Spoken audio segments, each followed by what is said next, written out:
Queridos amigos e queridas amigas, estamos de volta em mais um estudo da obra Entre a Terra e o Céu.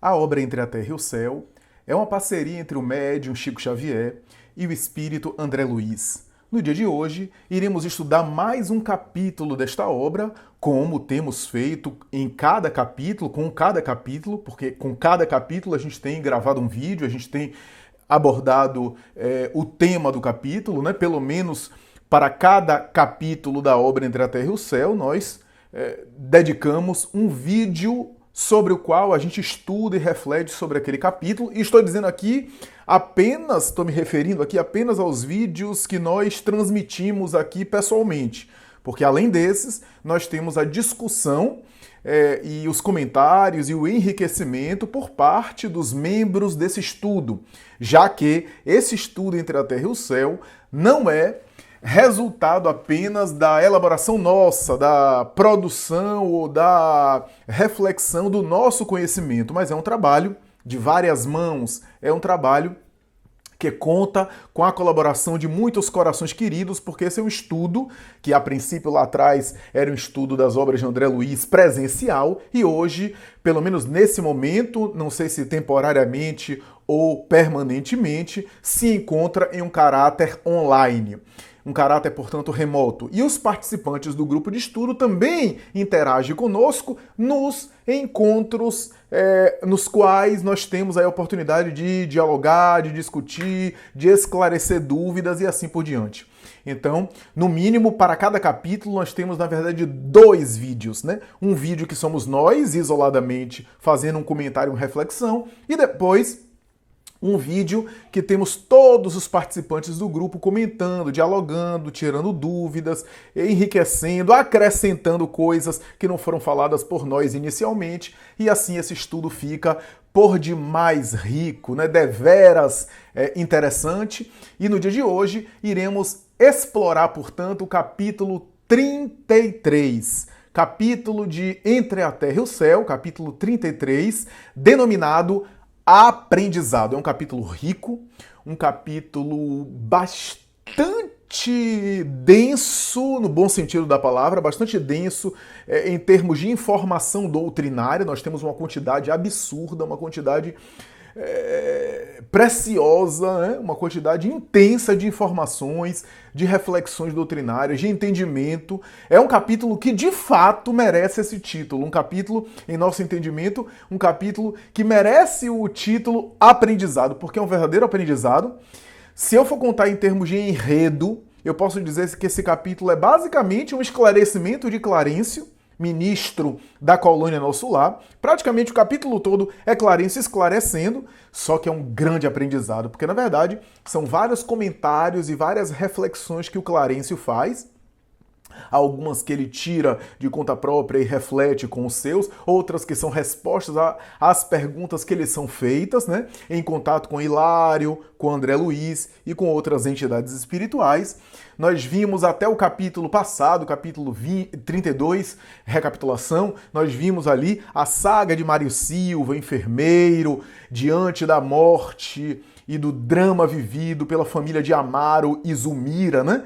Zumira e Amaro, o casal, perdendo Júlio, o seu filhinho, e a gente já sabe, e a gente vai ter aqui mais detalhes sobre isso, da trama reencarnatória envolvendo esses personagens, esses espíritos, que não por acaso a vida encaminhou para interagir, para conviverem e assim por diante. Nesse capítulo, nós temos Clarencio fazendo reflexões e fazendo considerações e dando as explicações profundas espirituais, trazendo as raízes espirituais de todo esse drama que a gente viu no capítulo anterior. No capítulo anterior a gente viu um momento, uma experiência emocionante, uma situação emocionante, que é, de alguma forma, a morte do menino Júlio, né, o luto de uma criança, né, por parte de uma família. Aquilo foi muito emocionante. A gente viu o quanto aquilo foi doloroso no capítulo 32, né?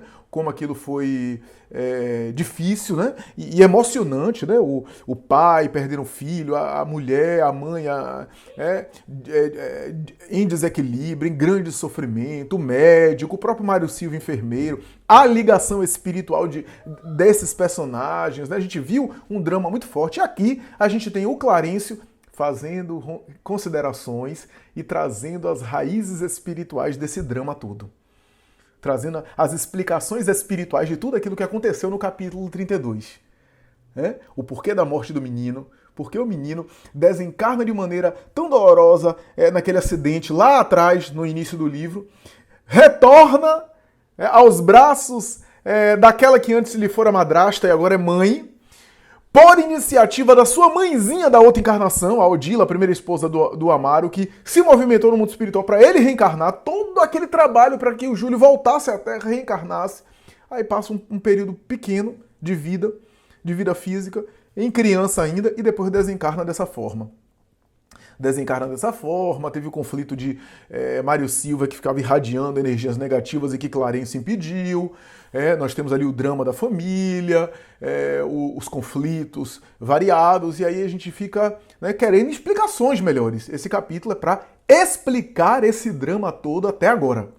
É por isso que esse capítulo é por demais rico. Se o capítulo passado foi um dos capítulos mais emocionantes, foi um dos capítulos mais tocantes, esse capítulo é um dos capítulos mais elucidativos, mais explicativo que existe na obra. Obra essa que já está caminhando para o seu final, para o seu desfecho, para o seu encerramento.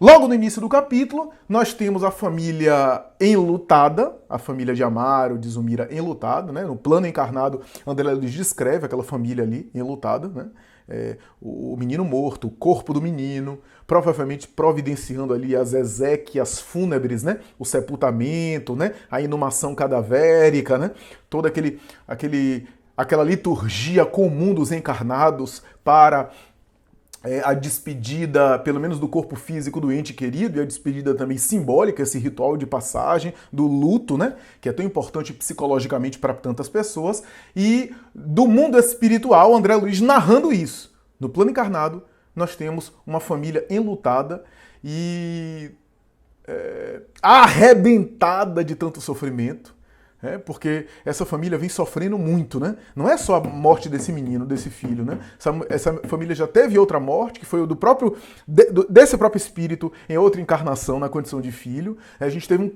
um casamento que foi bastante atritado por conta disso, muitos sofrimentos no casamento por conta desses conflitos. Zumira um tanto imatura inicialmente, na relação com Amaro, e isso gerou muito sofrimento no casal. A própria filha mais velha, Evelina, sofrendo com tudo isso, a família, órfã de mãe, a primeira esposa de Amaro, é mãe dela, Então esse casal, essa família, e especialmente esse casal, sofrendo muito, e aqui a gente tem nesse capítulo as explicações espirituais, e de alguma forma ali a visão de André Luiz de ver aquela família sofrendo, mais um sofrimento, mais um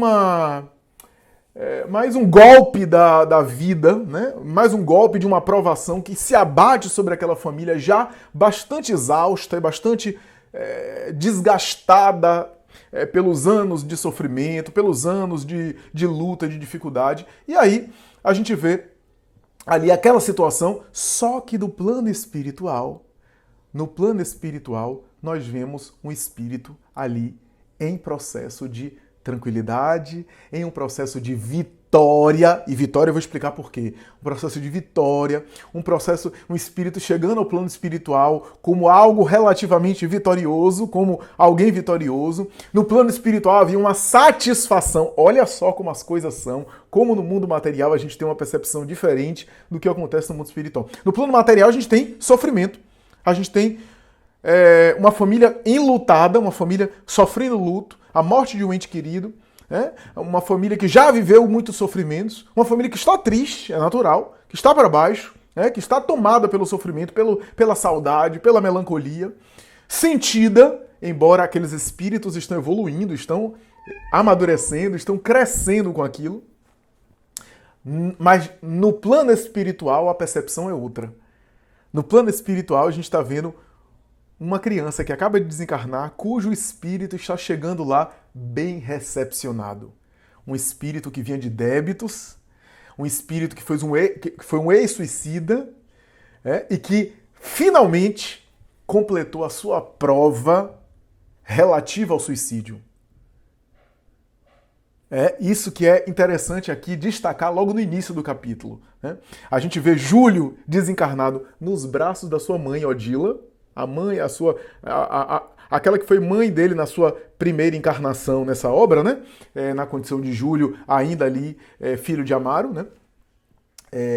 Antes, né, de reencarnar por segunda vez nos braços de Zumira, que seria a sua segunda mãe, agora sendo recebida ali por Odila, nos seus braços, bastante tranquilo, bastante em paz, tranquilo, em uma situação espiritual de refazimento, sem perturbações, aquelas perturbações que tomavam conta dele na colônia espiritual depois que ele desencarnou da primeira vez, a agitação, os gemidos, as angústias, a glote com a ferida aberta, fruto do extermínio da própria vida que ele executou. Agora não. Agora ele está em um sono tranquilo, calmo, concluiu a prova e aí Clarice diz assim: Júlio reajustou-se para a continuação regular da luta evolutiva que lhe compete. O renascimento malogrado não teve para ele tão somente a significação expiatória necessária ao espírito que deserta do aprendizado, mas também o efeito de um remédio curativo. A permanência no campo físico funcionou como recurso de eliminação da ferida que trazia nos delicados tecidos da alma. A carne, em muitos casos, é assim como um filtro que retém as impurezas do corpo perispiritual, liberando-o de certos males nela adquiridos. Olha só. A carne, em muitos casos, é como um filtro que retém as impurezas do corpo espiritual, liberando o corpo espiritual de certos males que nela, na carne, foram adquiridos no passado. Olha só, então, a necessidade da reencarnação. Reencarnação como um processo de depuração. Aqui a gente está vendo literalmente o processo depurativo que é a reencarnação, em que o espírito mergulha no corpo e se depura das suas imperfeições, imperfeições que estão alojadas no seu ser espiritual e que se manifestam no seu corpo perispiritual e que são liberadas através do veículo físico, através da expressão material, purificando o ser espiritual nela mergulhado, o ser espiritual nela vinculado. Então nós temos nessa condição, nessa situação aqui, o quadro de um espírito liberado das suas imperfeições, um espírito já superado, né, daquelas problemáticas atinentes ao suicídio. Não estamos falando aqui de um espírito purificado, sublimado, santificado, não. Um espírito com paixões, com imperfeições, mas um espírito que caiu dolorosamente num drama sério do suicídio, volta à Terra uma, duas vezes para eliminar as manchas que ele gerou na sua sede perispiritual por conta do suicídio. Então, aqui há um parêntese importante a fazer, e esse comentário é um comentário que está presente em vários autores espirituais, inclusive em Emmanuel comenta isso em O Consolador e em outras obras, que o suicídio é uma espécie de perda de tempo. Porque o suicida, ele, ao exterminar a vida física, ele para no seu tempo evolutivo naquele episódio do suicídio, ele sofre no além as consequências do suicídio, sofre o sentimento de culpa, às vezes sofre as dores que ele infligiu nele mesmo pelo ato suicida, não por conta do corpo físico que ele não tem mais, mas por conta do sentimento de culpa que faz ele ficar revivendo, ficar voltando. Então ele tem um tempo perdido e mais tarde ele volta, ele reencarna com as marcas do suicídio, portanto com limitações na encarnação por conta do suicídio dele. E depois que ele passa por esse processo expiatório e provacional, no qual ele não apenas se libera dessas marcas do suicídio, seja por problema de saúde, seja por problemas emocionais, depois que ele se libera disso, libera através da experiência curativa, como diz André Luiz, né? Em que o aprendizado terreno é uma espécie de remédio curativo, né? Na experiência da carne, liberando os tecidos sutis da alma, portanto, dessas impurezas, né? E também reabilitando. Ele também desenvolve dentro dele o valor à vida, porque ao reencarnar com uma limitação na vida física, uma limitação na experiência física, ele valoriza aquilo que ele não valorizou antes pelo suicídio, então ele volta com esse aprendizado de agora dar valor à vida física, de não querer fugir de maneira espetacular da vida física a qualquer preço, por intermédio do extermínio do corpo. Então ele tem esse aprendizado e depois disso ele volta à Terra, agora sim, novamente saudável, liberado dos débitos do suicídio, no ponto em que ele parou antes de se suicidar. Então, naquele ponto que ele parou. Então, o suicídio, na verdade, é uma perda de tempo. Ele só vai ter que caminhar mais, né? Vai ter que passar mais tempo ali, fazendo o caminho de volta e consertando o que ele fez para depois parar no mesmo ponto, lá de trás, ponto esse que o empurrou ao suicídio. Então, digamos que eu tenho uma falência financeira e escolho o suicídio. Desencarno, sofro no além, volto numa experiência provacional expiatória, passo pela reabilitação, experiência essa que pode ser em uma e duas encarnações para liberar totalmente. Depois que eu me libero dos débitos do suicídio, eu volto novamente saudável, recomposto, volto em equilíbrio físico, no ponto em que eu perdi a prova, perdi o teste, não passei no teste, que foi através da falência financeira. Então eu vou viver de novo uma falência financeira para eu poder reagir agora melhor e passar no teste. Teste que eu caí optando pelo suicídio no passado, quando eu escolhi dessa forma. Só num exemplo aqui, eu estou citando um exemplo aqui. Quem leu Memórias de um Suicida, de Ivone do Amaral Pereira, pelo espírito Camilo Botelho, né, que é um pseudônimo do escritor português Camilo Castelo Branco, que se suicidou, entre outras obras, quem leu as obras de Filomeno de Miranda vai ver que essa dinâmica que eu estou narrando aqui é a dinâmica comum que acontece. É claro que tem exceções. Eu não estou dizendo que todo caso acontece dessa forma. Claro que há casos excepcionais. Mas eu estou dizendo que, de um modo geral, é assim que acontece. Quem viu o Pinga-Fogo de Chico Xavier em 1971 vai ver Chico Xavier narrando o que eu estou dizendo aqui. Claro que com uma riqueza maior, com um brilhantismo de Chico muito maior e muito mais bem elaborado do que o meu. Mas narrando mais ou menos essa dinâmica do suicida perder tempo, ter que voltar em uma experiência expiatória, recuperar-se na expiação primeiro para depois voltar à prova que o fez sucumbir pelo suicídio, para ver se ele passa agora no teste. Então, na verdade, o suicídio é uma perda de tempo. Né? O sujeito, portanto, apenas ele protela o seu processo de crescimento, mas em tudo na lei divina, mesmo nesses casos muito sofridos, há crescimento, há evolução, há progresso. Bem, nós temos, portanto, algumas explicações de Clarencio. Vale a pena ler o capítulo todo, porque tem vários comentários, várias reflexões de Clarencio muito oportunas, né?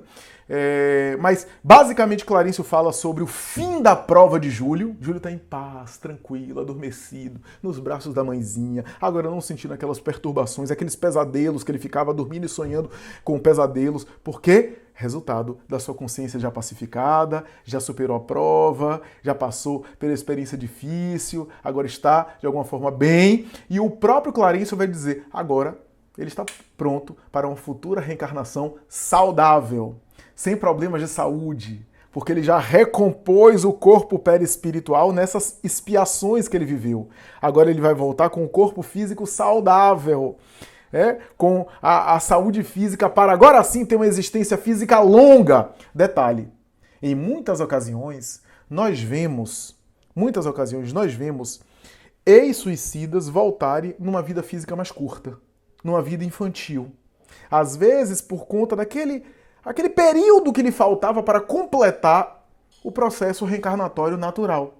Então ele desencarna em pleno vigor ainda da vida física, em plena vitalidade, que é também a prova que o espírito experimenta, né? Ter a vitalidade física e de repente ter a vida física cortada, o fio da vida física cortado, o que gera uma frustração. E essa frustração, na angústia de querer viver e não poder porque a vida física dele é cortada, ele desenvolve o valor à vida, para não mais voltar a reincidir no suicídio em próximas existências. Então é muito comum, de novo, eu não estou dizendo que todos os casos, Mas é muito comum, é muito recorrente o suicida voltar em uma vida física breve, em uma experiência física curta. No caso de Júlio, foram 2 experiências físicas muito curtas, muito rápidas.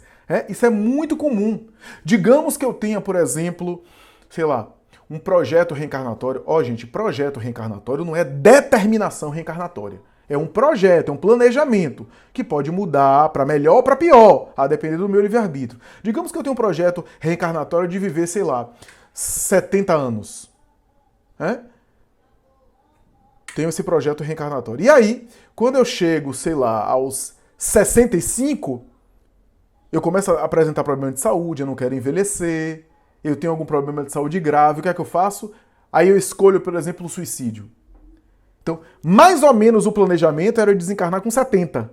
Aí eu desencarno com 65, escolha própria em função do autoextermínio. Aqueles 5 anos que me faltavam, me pode ser exigido pela lei a ponto de eu ter que retornar numa vida infantil.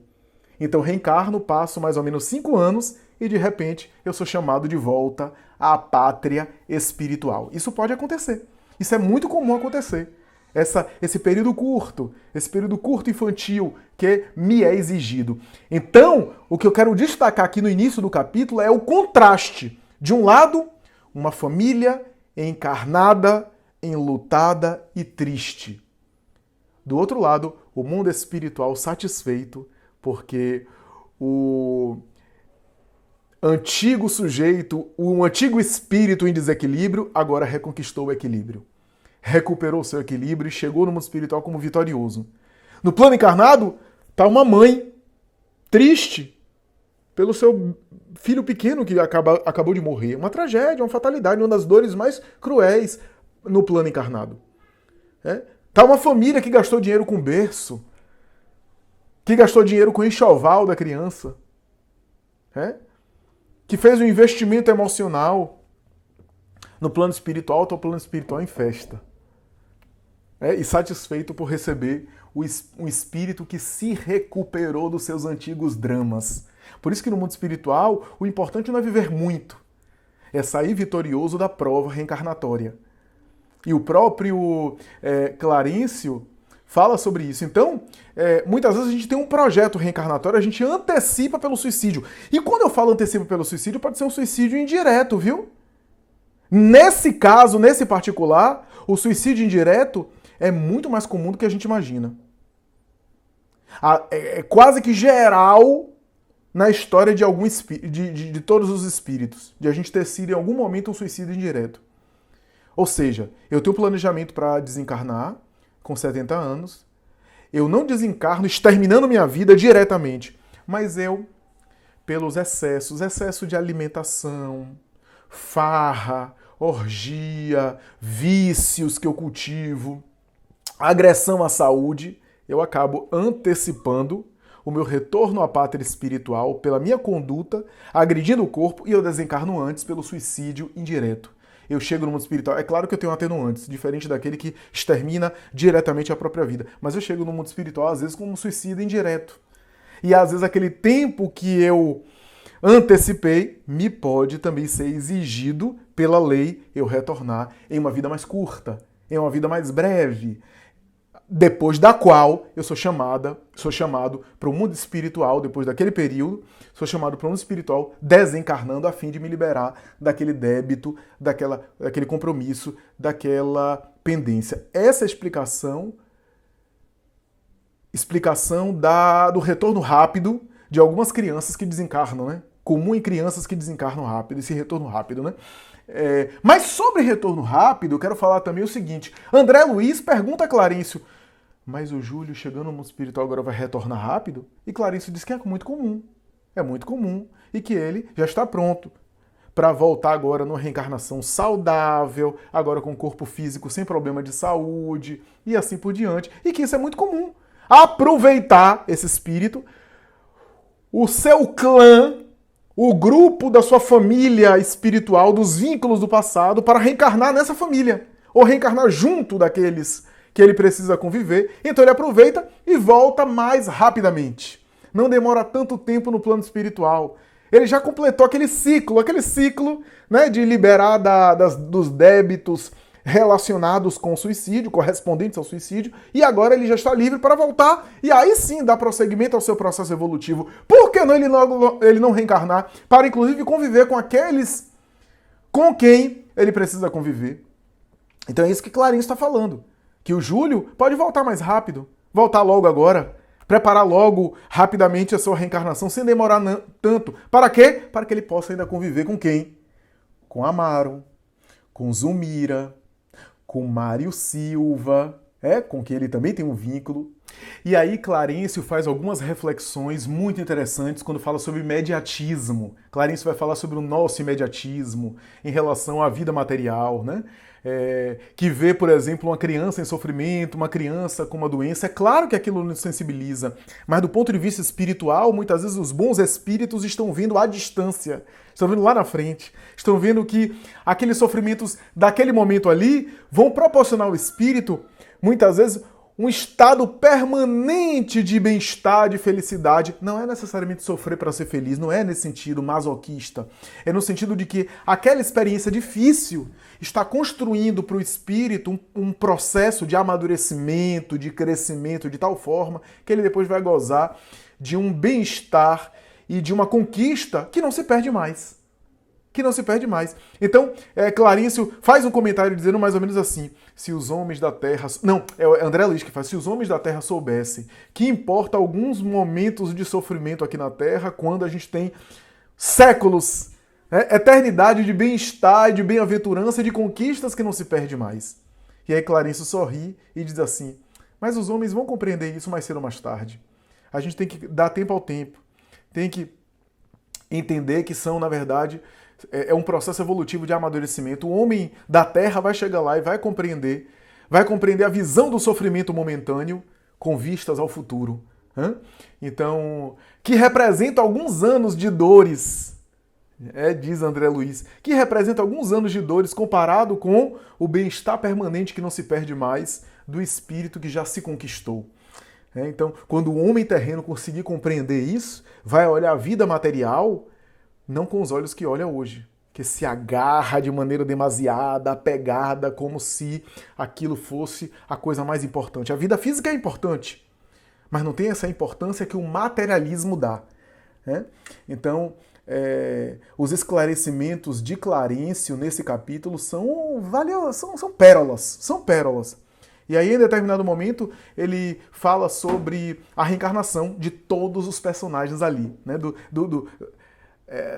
Daquele conjunto de espíritos, quando ele vai dizer que ali tem laços do passado. A gente já viu isso ao longo dos capítulos, que esses personagens todos têm laços, né? Mas só para lembrar aqui, lembremos que Zumira, atual esposa de Amaro, no passado se chamava Lina Flores.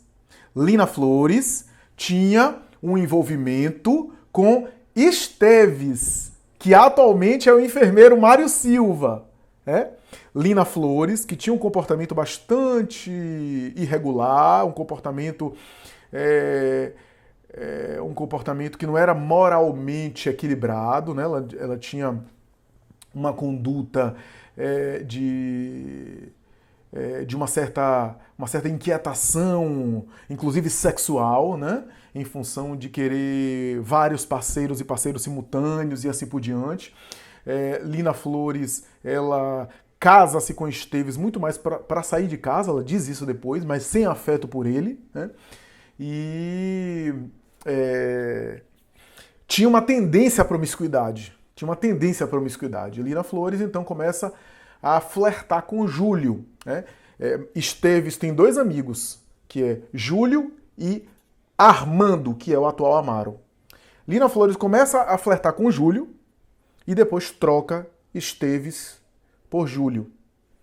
Esteves vai adiante, depois acaba se envolvendo com outra pessoa, tem aquela tragédia com Leonardo Pires, porque se mete na relação com Leonardo Pires, é envenenado por ele, afinal ele acaba se envolvendo com Lula Ibarruri, que é a atual Antonina, que o Mário Silva, Esteves da época, que foi assassinado por isso, acaba de reencontrar Lula e Bahuri na condição de Antonina, né? Ou eles estão se aproximando, existe um afeto ali.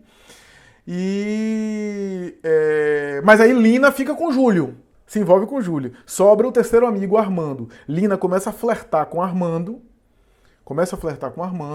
Armando inicialmente resiste, mas depois ele acaba cedendo e se envolvendo com a Lina. Lina se envolve com Armando, portanto, Júlio descobre e não tem a mesma reação que Esteves teve, de sofrer aquela dor, uma dor moral pungente, mas seguir adiante a vida. O que é que Mário Silva faz? O que é que Júlio faz em vez do que fez com Esteves de ir adiante? Júlio acaba suicidando-se. Então, Armando fica com Lina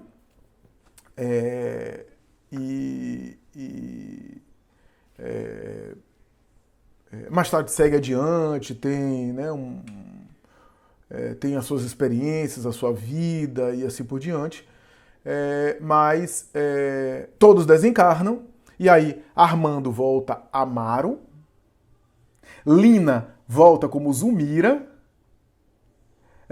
Esteves volta como Mário Silva que fica noivo, olha só, chega a ficar noivo de Lina. Mário Silva chega a ficar noivo de Zulmira. Ou seja, o enlace novamente no passado era Esteves e Lina.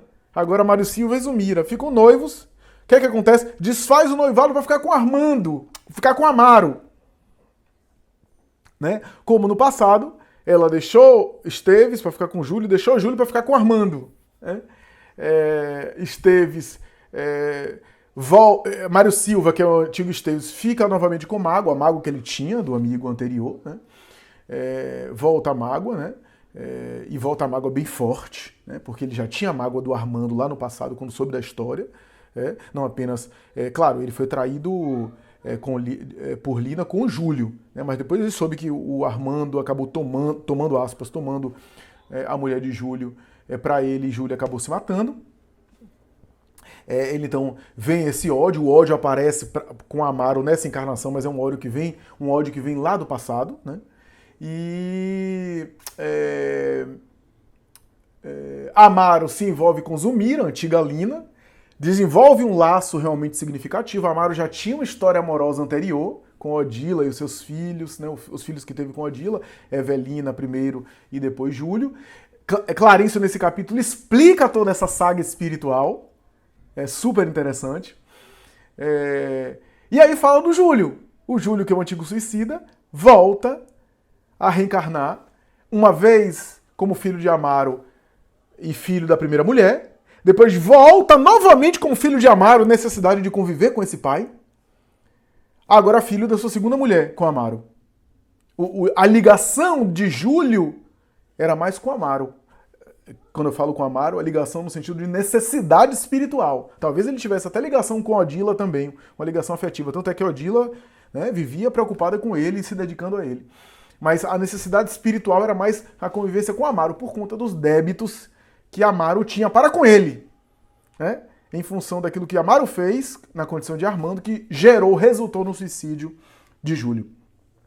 Então, veja que coisa interessante, né?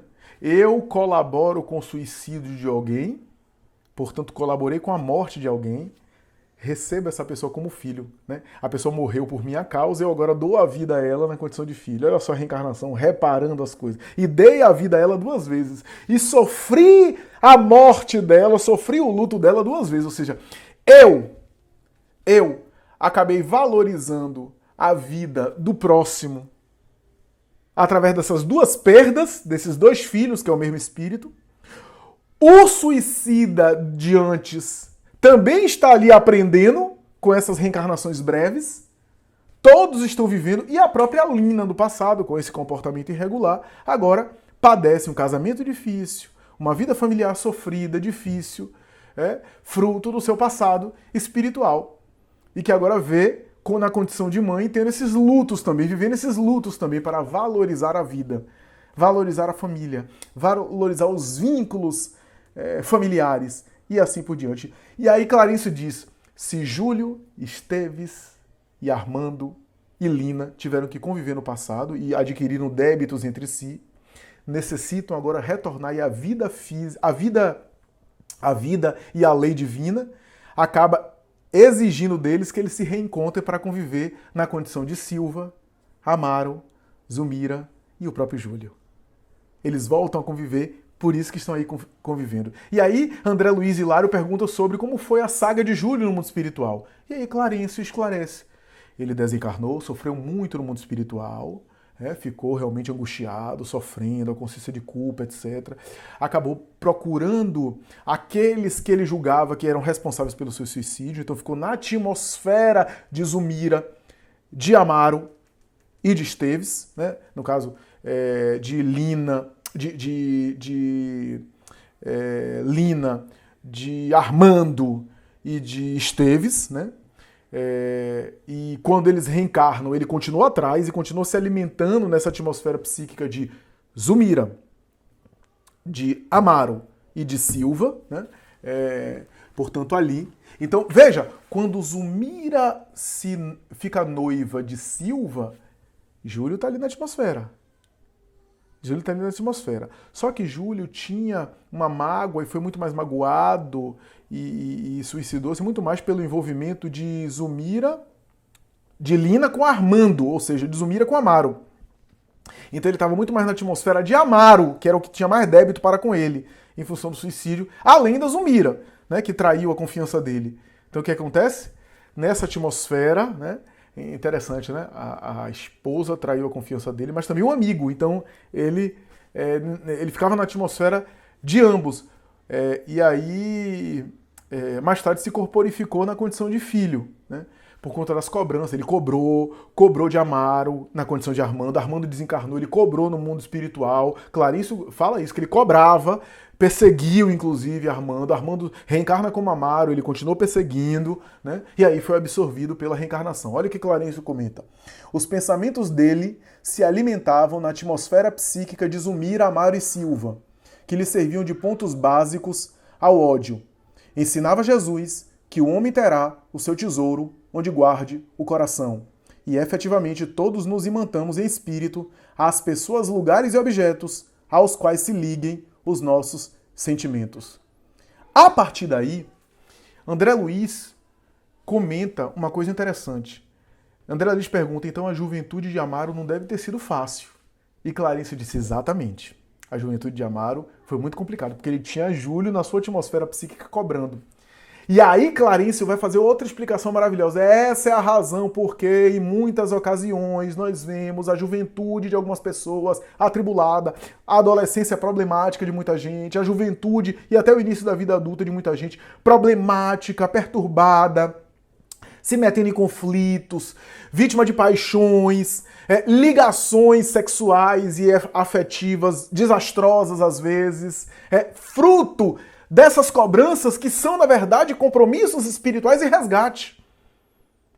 Já notaram aqui, abre um parêntese, já notaram que às vezes a gente conhece muita gente, que na juventude teve uma juventude atribulada, com envolvimentos estapafúrdios, com vinculações que agora não faz sentido essas vinculações, mas que teve, e que depois que foi pai, ou que foi mãe, ou seja, depois que engravidou, depois que foi pai, que foi mãe, aí a psicologia materialista vai dizer, não, mas é porque adquiriu certa responsabilidade da vida adulta, né, na condição de paternidade e de maternidade. Pode ser, e é verdade que tem esse fato.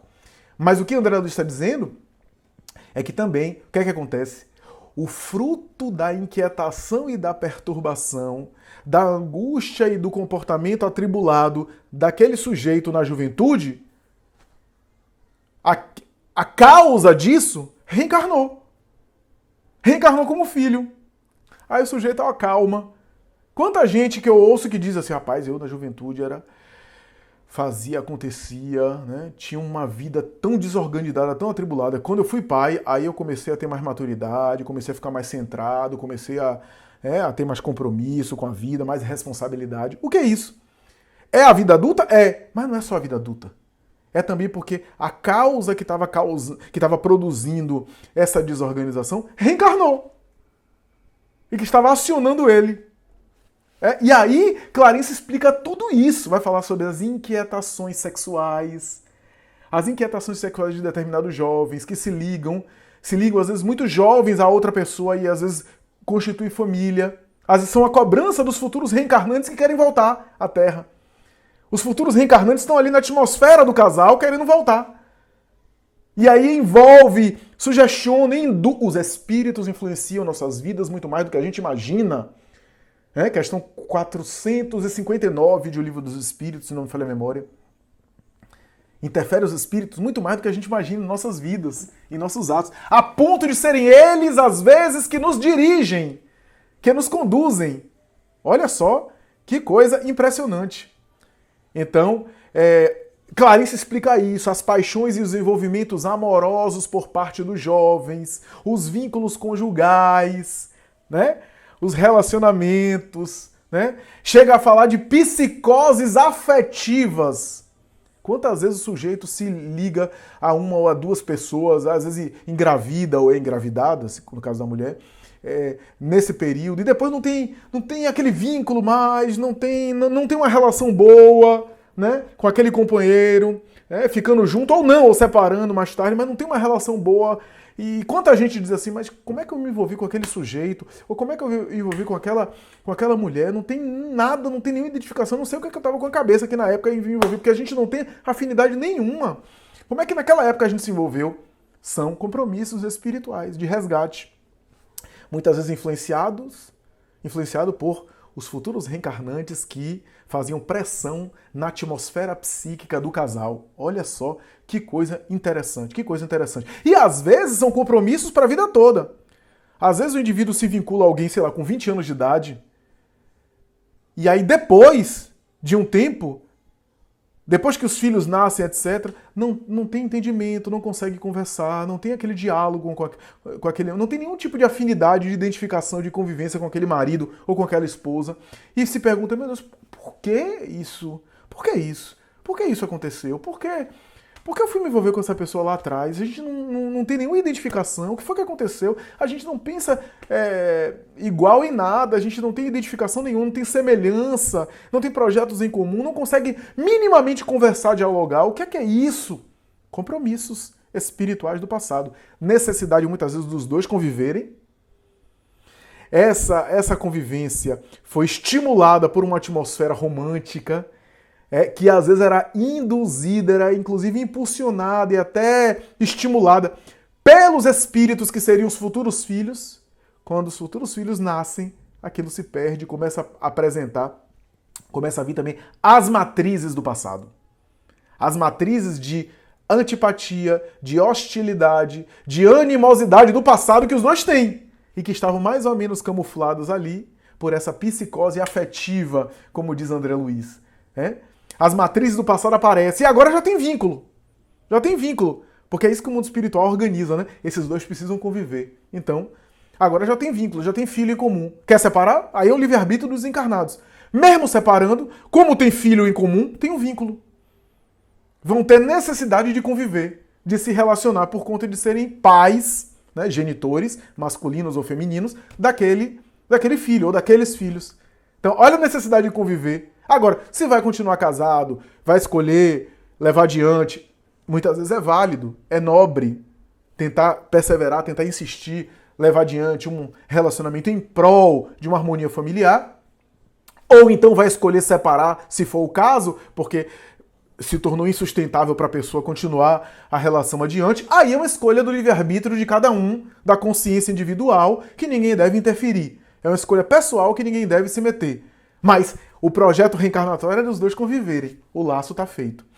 Em Vida e Sexo, o espírito Emmanuel chega a dizer o seguinte, em Vida e Sexo, que é uma espécie de doce hipnose. Ele chama de doce hipnose, ou seja, o casal que se enamora e é envolvido numa doce hipnose. Que doce hipnose é isso? A influência espiritual dos reencarnantes, gerando uma espécie de atmosfera amorosa, romântica, de desejo, de libido, de desejo recíproco sexual. O que é que acontece? Os dois se buscam, etc. Mas, quando esses espíritos reencarnam, a doce hipnose que estava ali dando uma energia que estava ali, né, influenciando, induzindo o casal, essa doce hipnose desaparece. Né? Então isso é super interessante. Doce hipnose está lá em Vida e Sexo. Né? Então, e aí Clarice explica, Amaro, quando encontrou-se com Odila, tinha também compromissos com Odila espiritual. Porque a gente tem aqueles casos espirituais específicos que são programas anteriores em que o casal está para se encontrar e para conviver juntos, e aí o que vai fazer dessa convivência é o livre-arbítrio de cada um. Há aquelas ligações amorosas e aqueles vínculos conjugais que não, são, na verdade, fruto da escolha do sujeito nessa encarnação. Por interesse, por desejo, por libido, por alguma escolha pessoal, o indivíduo escolheu aquela ligação afetiva. E às vezes ele tem um compromisso com outra pessoa, mas escolheu ali. Já fez um compromisso agora. Fez um vínculo de agora. Quando aquela pessoa vai aparecer na vida dele, ele já tem um vínculo com essa pessoa. E aí? Aí surgem os dramas e os dilemas. Os dilemas conjugais, os dilemas amorosos e, às vezes, triângulos amorosos que devem ser evitados. O que deve ser evitado são os triângulos amorosos. Né? Mas às vezes acontece, o indivíduo tem um compromisso com alguém, por inquietação sexual, por atribulação, por perturbação, por esses fatores que a gente está dizendo, de repente escolhe se envolver com outra pessoa, livre-arbítrio. Agora, se envolve, se liga, se conecta em relação a essa pessoa, e aí passa o tempo até que chega, muitas vezes, chega outra pessoa. Reaparece a pessoa que estava programada para estar com esse sujeito. Então ele se liga por opção a uma pessoa, mas aquela pessoa que estava programada para viver com ele, ou para conviver com ele, aparece depois. Ele se encontra com essa pessoa depois. Só que ele agora já tem esse compromisso aqui. Já tem um vínculo anterior, um compromisso. E aí? Aí surgem os dramas, às vezes, né? Quem leu Esponsalício Espiritual, capítulo do livro Reencontro com a Vida de Filomeno de Miranda, vai ver Filomeno de Miranda explicando isso. Nem todas as ligações amorosas da Terra são compromissos reencarnatórios do passado. Às vezes são vínculos que a gente faz agora, que tem as suas consequências. Né? Então, isso é super interessante, né? Isso é um tema que dá muito pano para manga, mas já caminhando para nosso desfecho, né? Para nossa conclusão, o que Clarencio fala é o seguinte, que Odila e Amaro tinham compromissos, se encontraram, para receber Júlio. O projeto reencarnatório era mais para receber Júlio, com quem ele tinha uma dívida. Só que, olha só, a ambientação psíquica e o ódio de Júlio em relação a Amaro era tão grande que Odila não teria condição de recebê-lo. A reencarnação, a gravidez não iria adiante. O espírito não ia, o bebê não vingaria, como se diz. O que é que aconteceu? Receberam primeiro Evelina. Evelina, que era um espírito amadurecido, a filha mais velha amadurecida, evoluído, que já tinha ligações com os dois, com doces afinidades com os dois. Tinha relações amorosas com os dois. Era um espírito, com doces ligações com os pais. Então, a Evelina veio primeiro, melhorou a ambiência psíquica, a atmosfera psíquica, inclusive do casal, já vivendo a maternidade e a paternidade, para depois conseguirem receber Júlio, o ex-suicida que volta. Né? E Evelina ali também, como espírito mais amadurecido, para ajudar nessa tarefa, ajudar nesse processo. Né? A obra Entre a Terra e o Céu começa com a oração de Evelina, pedindo ajuda em relação à família totalmente desestruturada por causa dos dramas que estavam vivendo logo no início da obra. E aí, caminhando para o final, André Luiz fala sobre os anjos da guarda. Pergunta, mas vem cá, nessa atribulação toda, cadê os anjos da guarda? E Clarencio dá uma resposta longa, entre aspas, relativamente longa, né, para os comentários que são feitos, que são mais breves, mas que é super interessante. Ele dá uma resposta maravilhosa, falando que os anjos da guarda estão conosco, são anjos tutelares, mas não são babás nossas, que ficam o tempo todo dando conta da gente de uma forma a impedir que a gente faça as nossas escolhas e a gente cresça com as nossas escolhas, que cresça com as nossas opções.